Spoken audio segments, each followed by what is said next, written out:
नमस्ते. मी दोडक्याची भाजी बनवून दाखवते. दोडक्याला शिरोले पण बोलतात. त्याचं साहित्य दाखवते. ह्याला शिरोला बोलतात आणि दोडका पण बोलतात. ह्याला शिरोला का बोलतात? असे ह्याला शिरा असतात ना, म्हणून शिरोला बोलतात. आता मी ह्याची आहे ना भाजी बनवणार आहे. मी पहिलं हे तासून घेतलंय. हे तुम्हाला हे आता तासून दाखवते थोडंसं. आता हे शिरा आहेत ना एवढेच काढायचे, तासायचे, वरणावरनं तासायचे असे.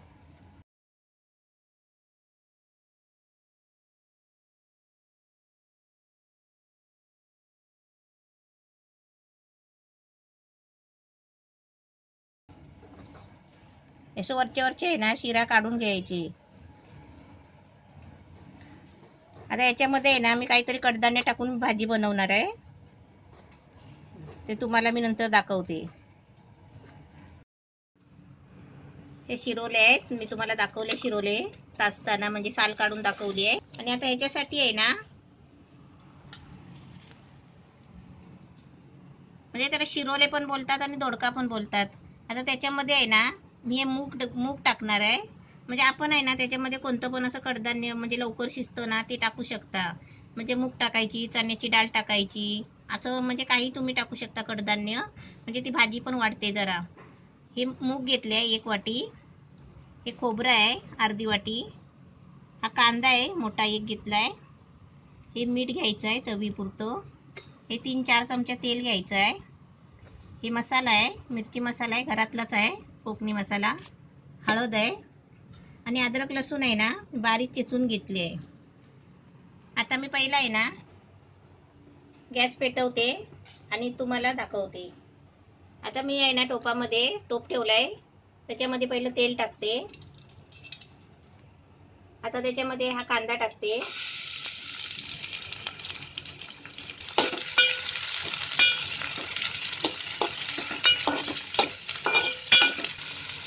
आता त्याच्यामध्ये आहे ना अद्रक लसूण चिचून घेतली आहे ती टाकते. हे आता चांगलं आहे ना, असं चांगली ह्याला फ्राय करायला घ्यायची, म्हणजे चांगला कलर येईपर्यंत ते चांगलं तेलामध्ये फ्राय करायची. कांदा चांगला भाजून घेतला ना मग आपली डिश कशी माहिती आहे का, भाजी खराब नाही होत. गॅस एकदम फुल ठेवलाय.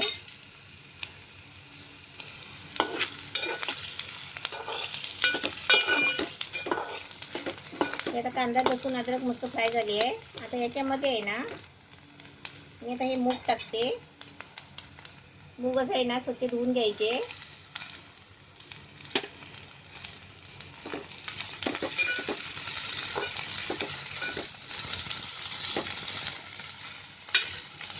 आपण ही शिरोल्याची भाजी आहे ना, म्हणजे याला दोडका पण बोलतात.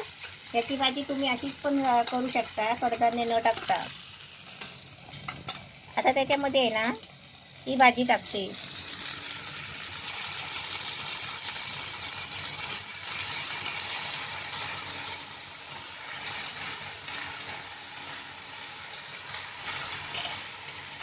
आता याच्यावरती झाकण ठेवून आहे ना, आता मी ढवळायची नाही. आपण दोडका टाकलंय ना, आता ढवळायची नाही, कारण ते दोडका आहे ना लवकर शिजतं. कारण मूग आहेत ना शिजायला थोडा टाइम लागेल, म्हणून थोडासा गॅस आहे ना मीडियम ठेवते. आणि तुम्हाला आहे ना 2 मिनिटांनी मी दाखवते. आता आपली 2 मिनिटं झाली आहे. आता आपल्याला भाजी आहे ना याच्यामध्ये आहे ना खोबरं टाकते.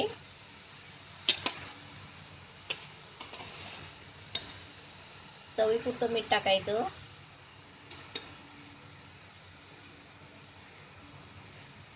मसाला टाकायचा, मिरची मसाला. आपल्याला जसं तिखट पाहिजे असेल ना तसं तिखट करायचं. कमी तिखट पाहिजे तर कमी टाकायचं. आता मी हळद टाकली अर्धा चमचा.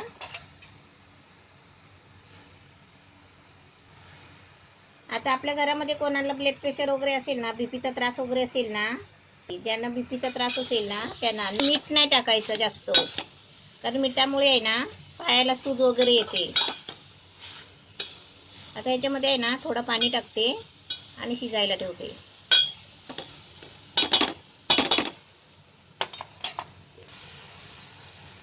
आता मी गॅस फास्ट केलाय, सर्व साहित्य टाकून झालंय.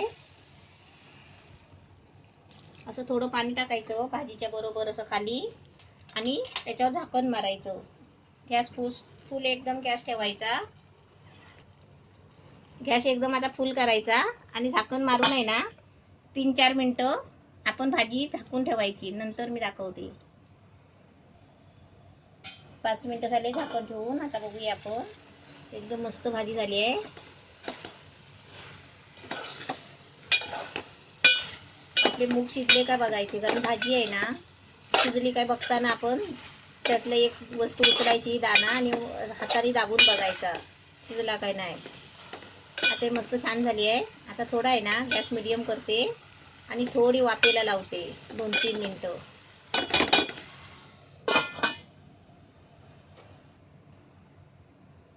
आता आपली भाजी बघूया.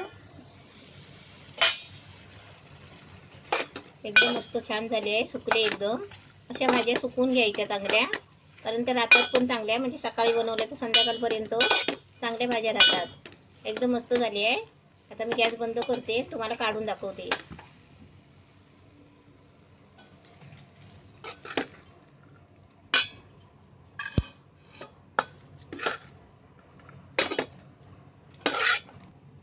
दोडका शिरोळ्याची भाजी मस्त छान झाली आहे. मूग टाकून मस्त झाली. अशी तुम्ही पण बनवा. तर तुम्ही उपवासासाठी खास भाजी बनवू शकता.